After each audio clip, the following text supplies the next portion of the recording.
In today's video, I'm going to teach you how to effortlessly invite your accountant to Zoho Books so they can help manage your financial data efficiently. We'll walk through the process step by step, ensuring you understand each part clearly. Let's dive in.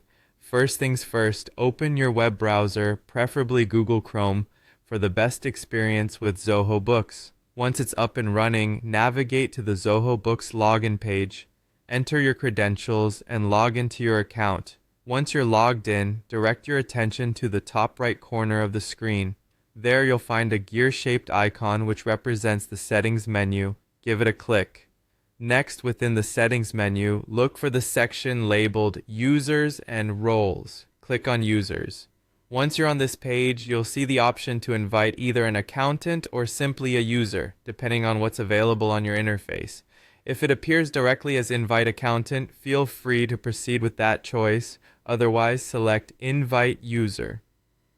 Now, let's focus on the details you'll need to provide. Start by entering your accountant's essential information, their full name and email address. Make sure to double-check the email for accuracy, as this will ensure that your invite successfully reaches them without any complications. The next step involves assigning the appropriate role. Under the Role drop-down menu, choose Accountant. By selecting this predefined role, you're facilitating a streamlined process where the necessary permissions are automatically granted. These permissions are comprehensive yet controlled. Your accountant will gain access to essential functionalities including sales, purchases, banking, reports, as well as taxes and compliance.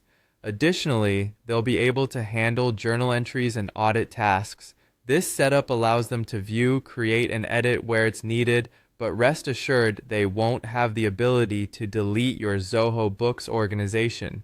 Once everything is set up to your satisfaction, the next action is straightforward. Click Send. This will dispatch an email invitation directly to your accountant's inbox. It's as simple as that. Keep an eye out for confirmation that the invite has been sent. When your accountant receives the invitation, they will need to accept it. Upon acceptance, they'll be seamlessly added to your Zoho Books account with all the correct permissions already in place. And there you have it. Inviting your accountant to Zoho Books is a process that's both swift and secure. By following these steps, you're enabling a smooth collaboration with your accountant, allowing them to access the resources they need to effectively manage your financials while you retain control over key administrative functions. Thank you for watching, and if you found this video helpful, don't forget to like and subscribe for more insightful guidance on managing your financial tools.